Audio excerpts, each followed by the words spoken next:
بسم اللہ الرحمن الرحیم۔ السلام علیکم۔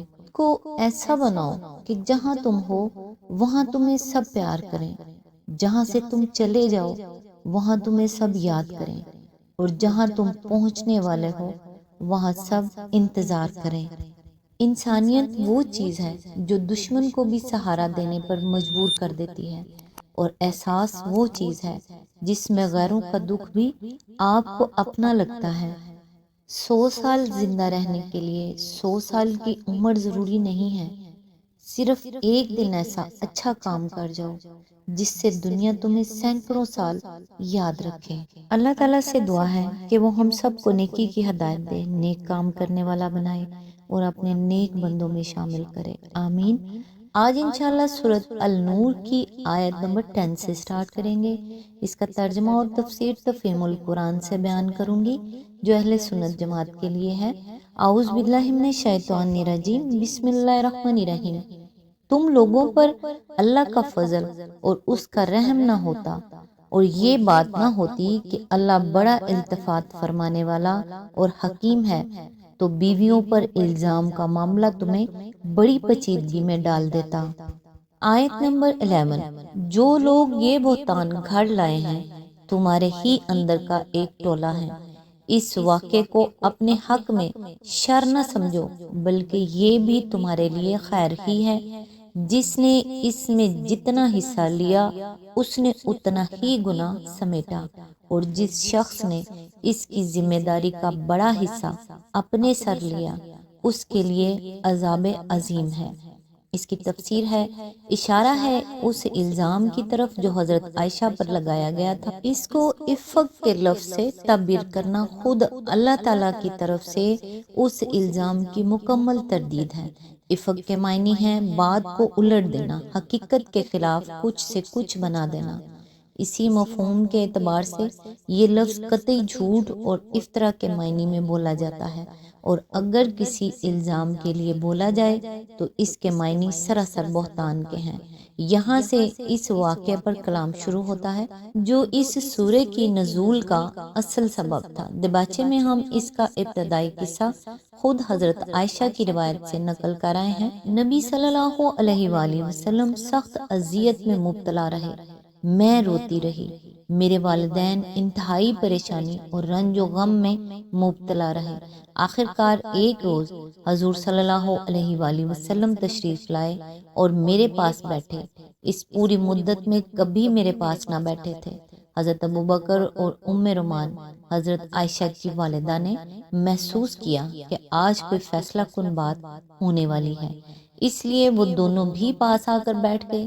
حضور نے فرمایا، عائشہ، مجھے تمہارے متعلق یہ خبریں پہنچی ہیں، اگر تم بے گناہ ہو تو امید ہے کہ اللہ تمہاری برات ظاہر فرما دے گا، اور اگر واقعی تم کسی گناہ میں مبتلا ہوئی ہو تو اللہ سے توبہ کرو اور معافی مانگو۔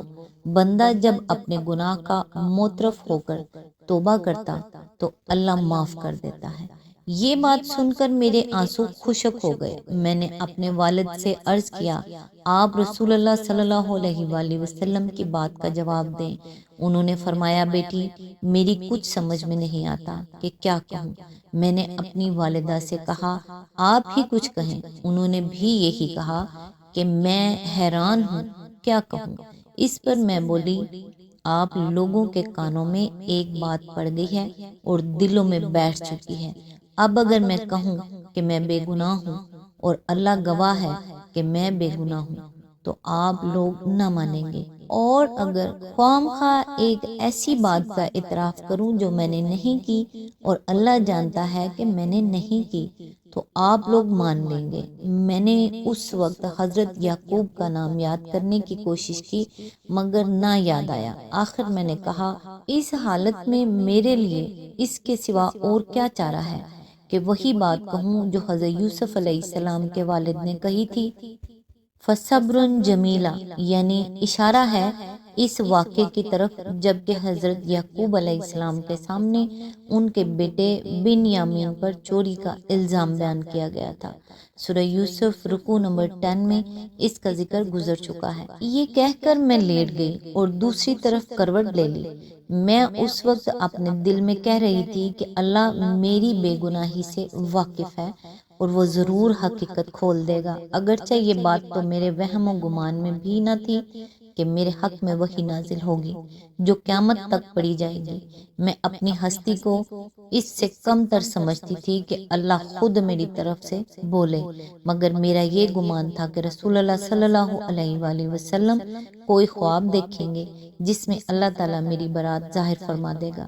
اتنے میں یکایک حضور صلی اللہ علیہ وآلہ وسلم پر وہ کیفیت طاری ہو گئی جو وہی نازل ہوتے وقت ہوا کرتی تھی، حتیٰ کہ سخت جاڑے کے زمانے میں بھی موتی کی طرح آپ کے چہرے سے پسینے کے قطرے ٹپکنے لگتے تھے۔ ہم سب خاموش ہو گئے۔ میں تو بالکل بے خوف تھی، مگر میرے والدین کا حال یہ تھا کہ کانٹوں کو بدن میں لہو نہیں۔ وہ ڈر رہے تھے کہ دیکھیے اللہ کیا حقیقت کھولتا ہے۔ جب وہ کیفیت دور ہوئی تو حضور صلی اللہ علیہ وآلہ وسلم بے حد خوش تھے۔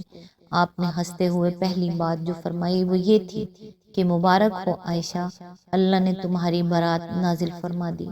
اور اس کے بعد حضور صلی اللہ علیہ وآلہ وسلم نے 10 آیتیں سنائیں، یعنی آیت نمبر 11 سے آیت نمبر 21 تک۔ میری والدہ نے کہا کہ اٹھو اور رسول اللہ صلی اللہ علیہ وآلہ وسلم کا شکریہ ادا کرو۔ میں نے کہا میں نہ ان کا شکریہ ادا کروں گی نہ آپ دونوں کا، بلکہ اللہ کا شکر کرتی ہوں جس نے میری برات نازل فرمائی۔ آپ لوگوں نے تو اس بہتان کا انکار تک نہ کیا۔ واضح رہے کہ یہ کسی ایک روایت کا ترجمہ نہیں ہے، بلکہ حدیث اور سیرت کی کتابوں میں جتنی روایتیں حضرت عائشہ سے اس سلسلے میں مروی ہیں، ان سب کو جمع کر کے ہم نے ان کا خلاصہ نکال لیا ہے۔